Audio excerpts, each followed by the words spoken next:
All right. Well, we have a fun episode tonight here on the Revamp the Hunt podcast with Kevin Cook from the Outdoor Pro Shop over there. How you doing, Kevin? Good. How are you? Good. How's life? It's busy, busy, busy. Hanging on the handlebars down there? Yeah. So it got a little slow the last couple of weeks with summer stuff starting. Not everybody's buying guns and the outdoor gear.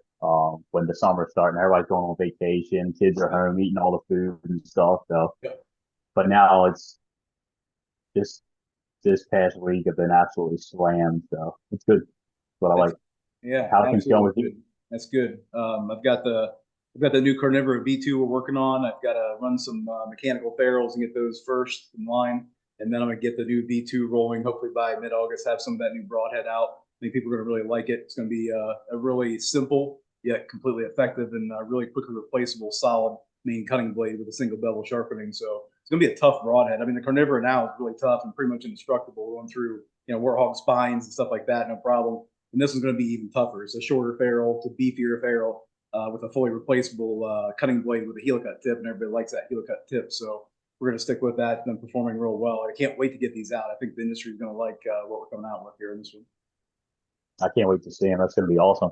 Yeah, it'll be fun. And then my dad and I will be going on an adventure next week. We're going to go to hunt a water buffalo with a new Bear Persist vertical bow, and I'm going to use a 125 grain mechanical helicut I've got ready. So I got to do a little bit of shooting this week because I've kind of put that on the back burner a little bit with the busyness of life and family. And so I'm going to try to get out. I've got the Trophy Ridge digital react sight on there, and I love that sight. It's a little beefy on the front of the bow riser, but I do like that sight. And so we'll get that out this week. I've got it sighted in, I think, but we'll do that and go down and hunt that water buffalo next Friday. So that should be kind of a fun trip. Yeah, I just got my bow out this past weekend, and started shooting because I'm going to take mine up with the 100 grain Healy cuts and go bear hunting at the end of August. Awesome. So it was, I mean, they fly so good, man. They're so Yeah, I know. accurate. I love them. I just like this. Huh. I know it's like I telling a guy yesterday, and he's calling about them and wants us to sponsor some broadheads for some hunts next year and talking through that.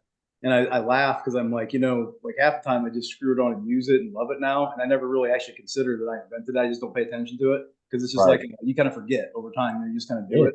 But I remember going through the grueling process of the design and engineering and tolerances and all kinds of stuff, and I'm just super happy that people are enjoying the broadhead out there and having a lot of fun performing with it. That's what it's about. Yeah, it's awesome. I can't wait to send it to a bear. Hopefully, Yeah, yeah, yeah. God willing. So related to that, we're going to talk tonight about all these different ways of hunting and tactics of getting on game. And I know it depends on where you're at in the world and what you're hunting, but I've been there everything from like a ladder stand to a hang-on stands and climbers. Saddle hunting is new. That's real controversial, of course. And then you've got like blinds, and then like in South Africa, they have these things they call them hides. So they're like half buried in the ground, so you're like eye level with the animal when it comes up, or not eye level, you're below some respects. So I wanted to get this episode out there. We haven't really hit on tactics of concealing yourself while hunting and how to do that. I'm going to throw it to you first, as far as like what do you like? Let's go in a perspective here from our past hunting and what we like for the viewers out there and listeners. What do you like the best and why? I like staying mobile. I like using climbers. I've used climbers ever since I started hunting. Actually, I started hunting. I don't know if you ever heard of them with the old buckshot tree stands.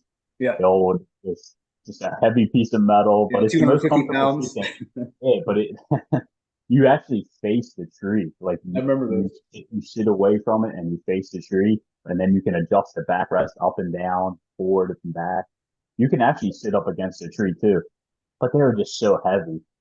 But I think this year I'm going to make a switch to like a hang one, like a little portable hang on with sticks. I think that's what I'm going to make a switch to this year. I mean, some of those packs are less than 10 pounds. It's Yeah, absolutely insane. I like staying mobile. I've always stayed mobile. Our hunting camp has never really set up ladder stands. okay. We found that we get complacent and we just like, all right, well, I'm just going to hunt this stand. You know what I mean? It's just That's so easy. easy to go wake up early and get in the stand, not have to set anything up. Right. So we, you just got complacent. So we like to stay mobile a lot. We use climbers all the time. I've been getting into a lot of different public hunting, and that's why I want to go with a lighter setup this year.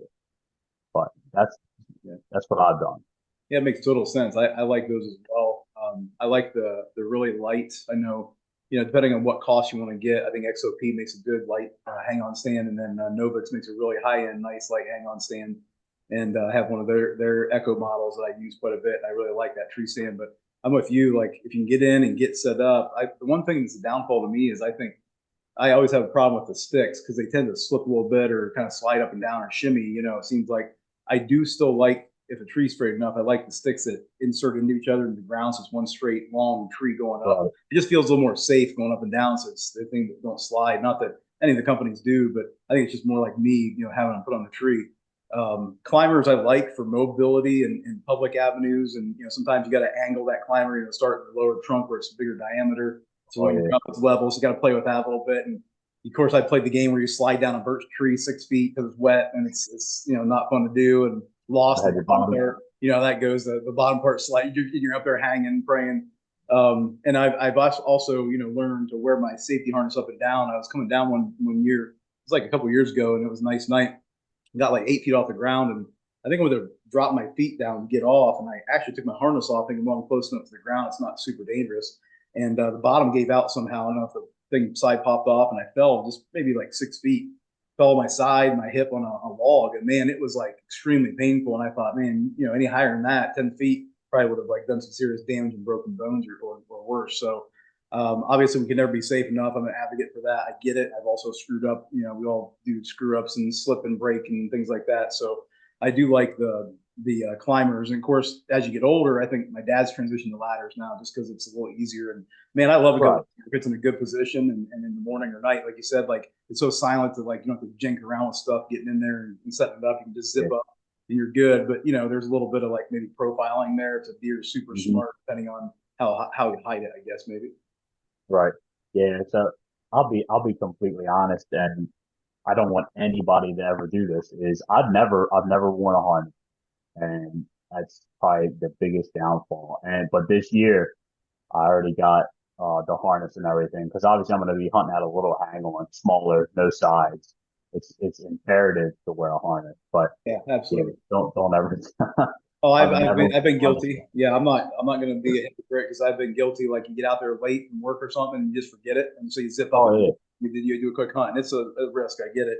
I had one day where I fell asleep in a hang on, and thank God I had that harness on because I like dozed off and fell over. And right. when I went down, I caught myself, and the harness did. So yeah, I'm with you. It's not a perfect world, but everybody out there, hopefully you try to wear your harness all the time. And I mean, I guess I'm like a little bit of a rebel in the fact that the 4 point on your legs and on your arms and stuff like sometimes I'll just wear a harness that goes around my waist. And I know that sometimes with a constriction issue, when you fall, it can constrict your breathing.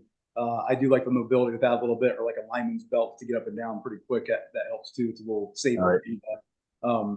As far as blinds, I'll tell you, I like blinds. I don't know how you feel about them, but I like blinds only on rainy days where it's so crappy out. I don't want to hunt anywhere else. Like I'm getting soft in my old age, Kevin. So like I'll hunt a blind if it's super cold in the winter and I want to hunt. Blind is good, Yeah. for that. So that, We'll we're get a all little guilty of snacking, a it. little napping in there. Yeah, throw a little Mr. Body Heater in there. Yeah, Oh get yeah, a little siesta, get a buddy yeah, here, right, right. heat up your Yeah, grilled cheese sandwich. I You're don't ready. know why I didn't see any deer, No crap. Yeah, it's like my but last night, my son's sleeping in the blind. I look over, he's asleep. What are you doing, bud? yeah, right, right. So I'll be honest, I've never really hunted. I've hunted out of a blind a couple of times. It's not my favorite. I don't like it. I feel constricted, like I can't see a lot, and I don't really like that. I like being Yeah, high up in the tree, not necessarily high, but I like being up in the tree. This year though, I just bought a ground blind, because I'm going to start taking my daughter hunting. She's going to be 6 at the end of this year, and she's like begging me to go. that's I mean, cool. won't stop talking about it. So we got the trail cams, we got the ground blind. We're Yeah. gonna go set everything up next weekend. So That's awesome. Yeah, I'm with you. Like, if you're taking a kid, man, a ground blind's a great option. You're taking someone yeah, elderly out, someone that's like maybe lacks mobility, like a wheelchair or something like that. That everything has its function. I'm with you. I don't hmm, like I can't see in a blind. I feel like I can't hear in a blind. You don't have right, that yeah, peripheral. So it drives me crazy that way. But if it's crappy weather and I'd rather sit in there than I guess when I was like, 19, 20, I'd go out and hunt when it was like 12 degrees outside and sit there for 3 hours and it didn't bother me. And now, it just bothers the crap out of me. So I admit that. oh yeah, I still do that. Yeah, I still do that, but we technology has evolved, so they got heated jackets and stuff now, which is amazing. Oh yeah. Uh, Yeah, that'll be another thing that comes up, another controversy. Oh, you're still hunting it with a heated jacket? Softy. Yeah, Yeah. absolutely. Yeah. It's great. Um, So, I mean, I'll still hunt in the rain and the cold up in the tree. It doesn't bother me too much. Not now, anyways. If it's raining too hard, I do have like a little a camouflage umbrella that screws into the tree. there you go. But I've done it. I'm just a diehard, man. I love it. I love Yeah, it. for So, sure. but have you ever have you gotten to the saddle hunting yet? Man, I'll tell you what, I had a guy that does a lot of saddle hunting, and he gave me the whole demo on it, and got the pack out and got all the ropes and harnesses. And I was like, I wasn't sure what we were doing at first. I was like, wait a minute, what's going on here with all these ropes and harnesses? I don't know about that stuff, but Right. he's Yeah. like, no, you put it on a tree, and I'm like, man, that's like, it's a lot for me, and maybe it's not a lot when you do it. But here's my issue. Okay, I'm going to be honest, Kevin. Okay, and I told him this when I see a big mature buck and I'm in a tree stand, the very first thing I do is get up and stand up and get against a tree straight and lock that Right. football. Because you don't want Right. a big lump on the side of the tree and you get silhouetted in the sky behind you. It just seems like big Yeah. mature bucks immediately do that and pick you out. And so, like with a harness, you're hanging off. I know you can harness the backside and kind of hide. But I'm like, when that deer swings around the side of the tree, you're like a lump hanging off that thing. It doesn't matter where you go, really. I don't know about the silhouette on that. Like, are they going to bust you all the time or not? Yeah. I don't know. Like I didn't really understand that either. Like how are you just hanging off of a tree and not getting spotted? I can't say I've never saddle Yeah, hunted. I don't you can't plan on down it it. as of Yeah, now. Yeah. I can't knock it. I've seen guys, shoot big deer out of a saddle, but it just seems to me like you'd be picked out immediately all the time. I don't really get it. I haven't got into it yet. I can't say that I won't get into it, right. but it's just not right now. I like the mobility ideas of it. There's a lot of pros. Yeah, I like maybe the speed of if you want to install it that way. But again, I'm looking at that versus like a hang on. I'm like, well, I could personally, maybe I'm just a novice, but I could probably put a hang on in this tree faster than probably right now a saddle personally. But I do like the mobility issue of being able to kind of sit comfortably in kind of like a recliner type position. mhm, And the guys that have them seem to love them. So I'm not like I'm with you. I'm not going to knock it because I just don't want to do that in life. Like if I haven't tried it, I'm not going to knock it. Maybe it'd be great for me, but I think as far as I'm concerned, just the experience of whitetail, the silhouetting for me is a problem. I just don't like that. yeah, I agree. I mean, the only reason I'm, like I said, is going to a light hang on this year is because I've been doing a lot of public land hunting. I mean, I'd walk 1, 2 miles, Yeah, just to set up in some remote area like nobody's been to. So that being the lightness of it, and then the guy I was hunting with this year on public land had one, and it was just amazing. And he took like zero time to get up in the tree with some stick. It was amazing. that's So cool. Yeah, yeah, I mean I can do a climber very quickly, but climbers are heavier, obviously. I mean, at yeah. one point, I think I had like 40 to 50 pounds on my back between my bag, my tree stand, yeah, everything. It was just, your back starts hurting after you get up in the tree. You're like, what the heck? Absolutely. Yeah, and you're like in the morning. In the morning, you're out there fumbling with a climber, the inserts, the cables, and you're like kind of go up the tree and be real quiet, like a shag bar kicker. It's like Yeah, right. trying to get. It's like it's You like ever decibel, 110 decibels in the woods or something. you ever slip into a hole with one of those climbers in your back? You can barely No, I stand never up. had. No. Then you sink into a hole up to your knee, and I felt like the Correct. time all that. You had to like unload the climber and then get Yeah, up. lay your back, wiggle around a little bit. This is embarrassing. Hey, Yeah, but that some of those mornings turn out to be the best hunt. I feel like when everything goes wrong, it's like one of the best hunts you can ever have I hear you. for some reason. I totally agree. I always get sketched out when everything goes smooth. I'm like gonna see nothing. Yeah. It's Yeah, I just can't agree more with you. Well, focused then you out. have to think about too, like regardless of what stand you do, especially with the hang-ons. I go through this in my head. You're looking at the trails where they intersect. You got a position maybe like 20 yards for the shot. You have an opening or a window, and then you have to figure out what side of the tree to put the hang-on in. You want it like facing the trail or away from the trail.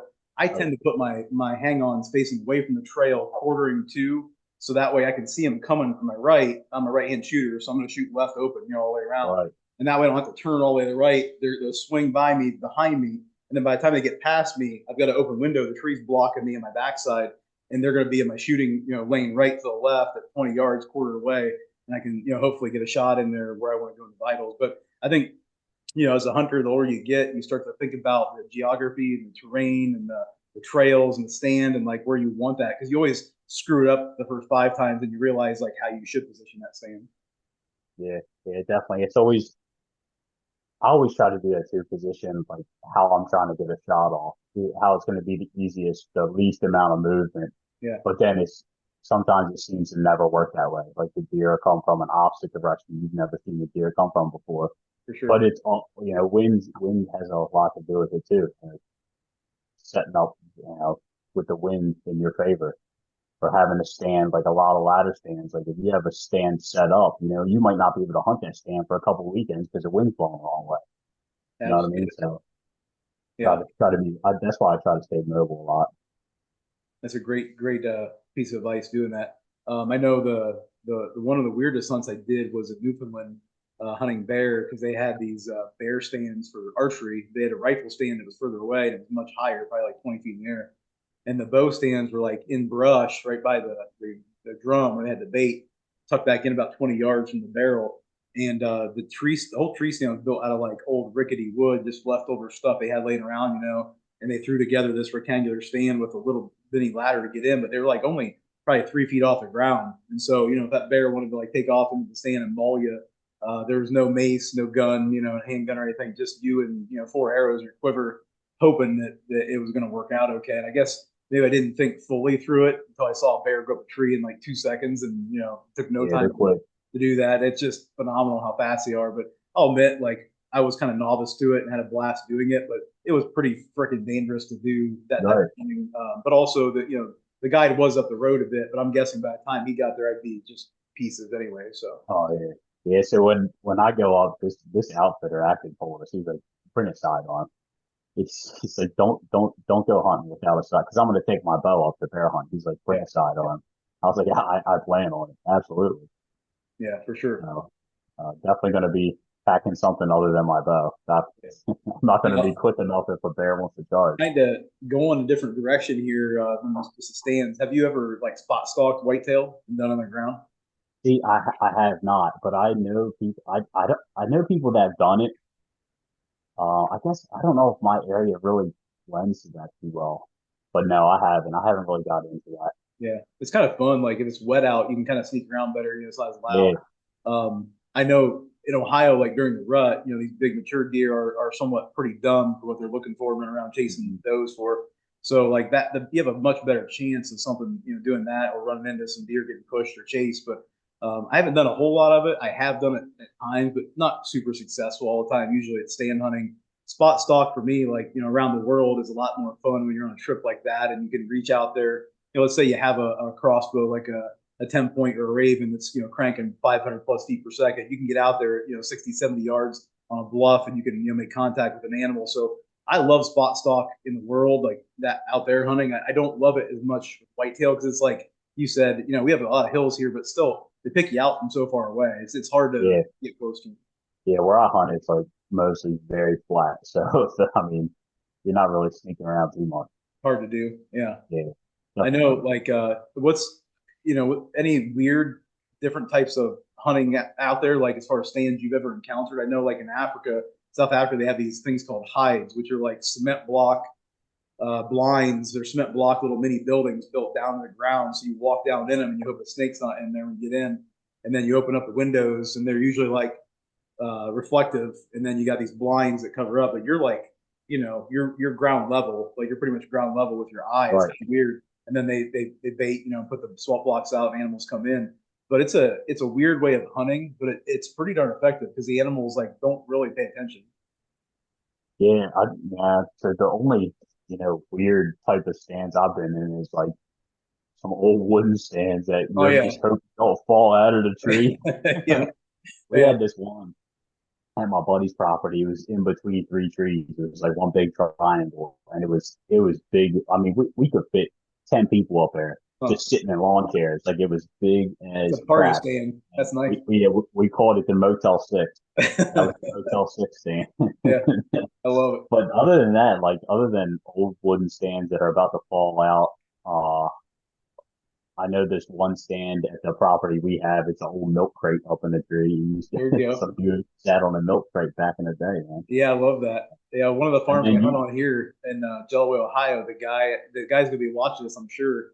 And I was walking. He's like that's one of my old stands. He was telling me what it was. I was walking through the woods one day in this gas line. And I look in this pine tree, and there's literally a freaking metal chair screwed to the tree. He used to put a yeah, ladder up there, just go up there and sit in this metal chair screwed to the tree. And I was like, that's rocking awesome. I yeah. like it. I knew this one. I knew this. I didn't know him, but I seen the stand before. It was a tripod, and it had a porta potty on top of the tripod.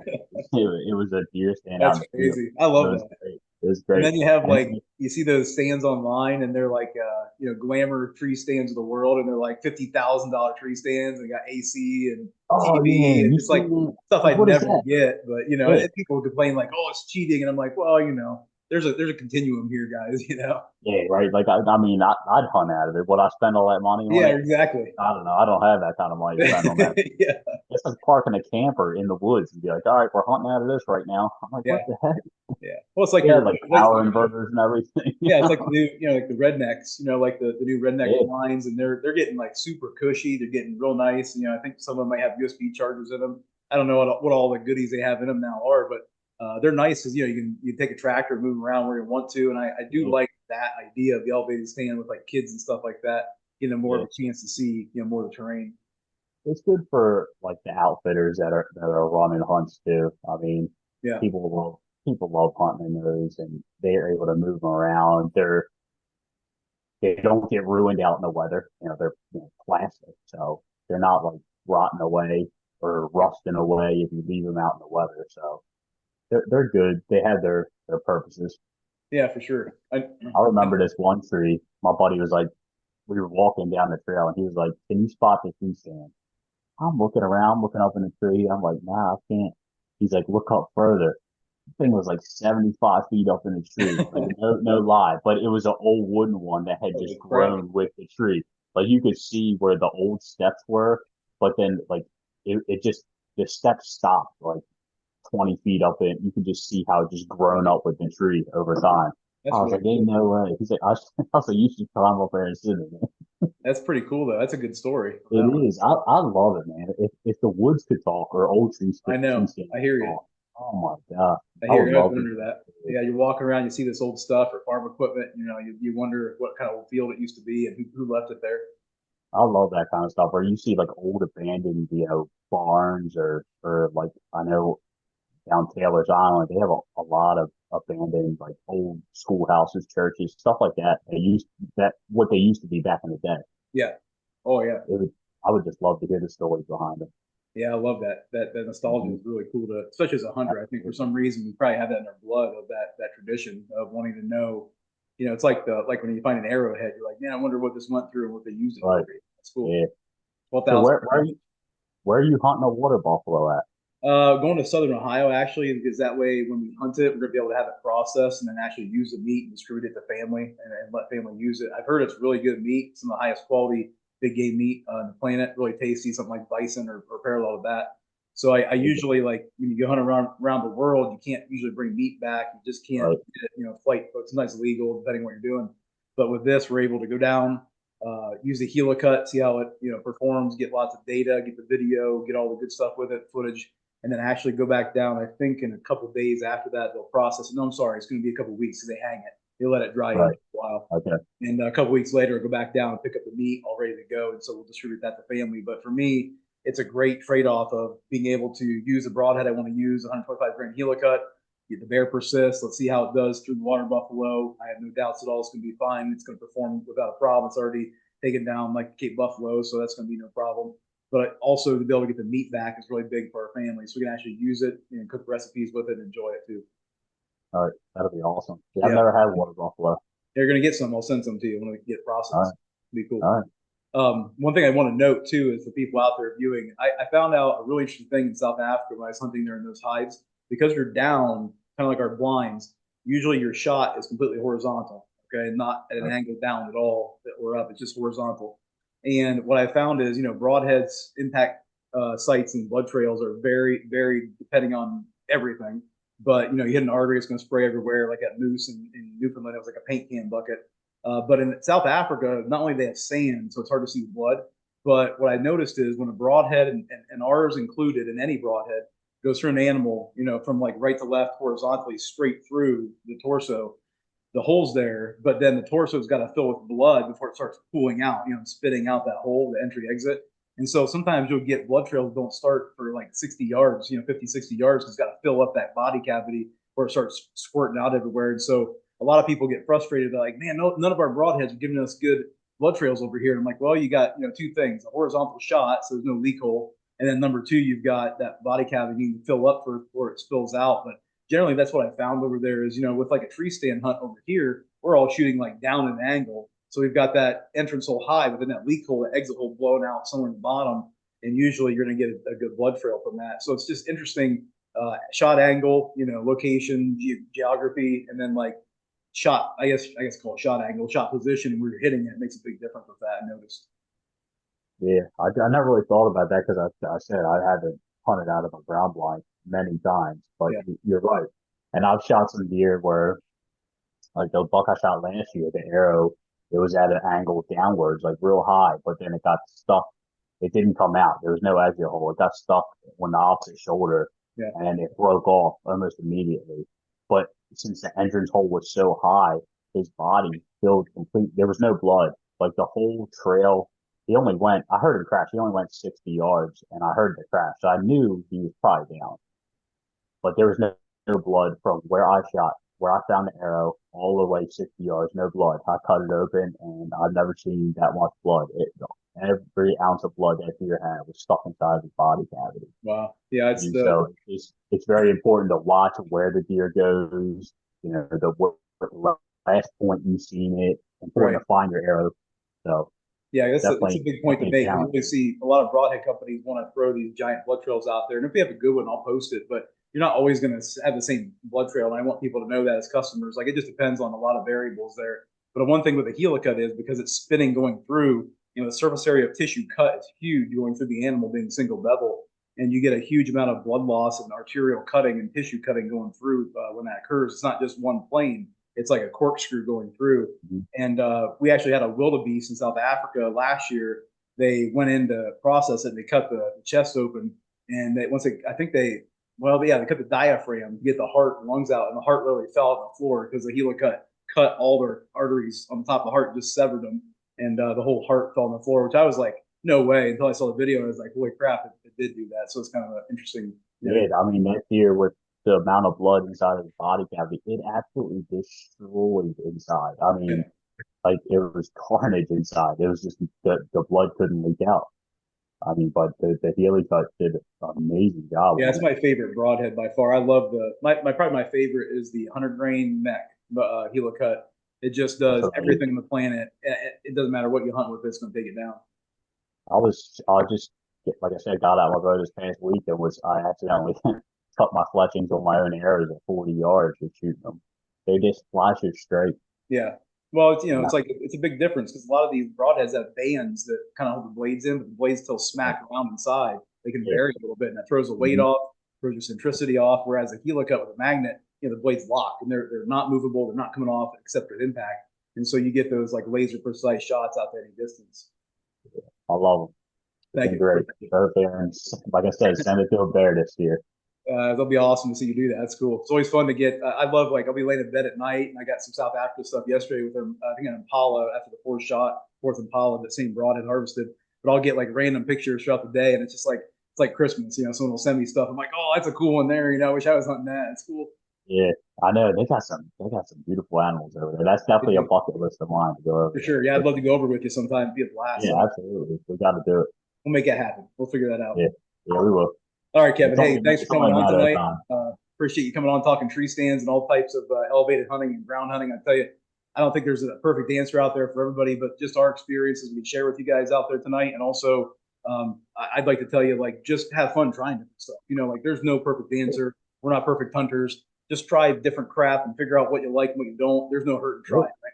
No, it's whatever works for you and whatever you feel comfortable with doing. Like I said, I've Absolutely. hunted out a climber my whole life, but I'm ready to make a change this year. So Absolutely. Well, next week's going to be fun. We're going to have Sasquatch Outdoors on. You're familiar with these guys? Who are Yeah, so they're a nonprofit organization out of PA, and they help take sick and disabled kids hunting and fishing, get them out in the outdoors. they? That's cool. Really great group of guys over there. All right. Well, thanks, Kevin, again, and we'll see you next week, man. All right, see you. Everybody like, share, and give us a review if you could. Take care.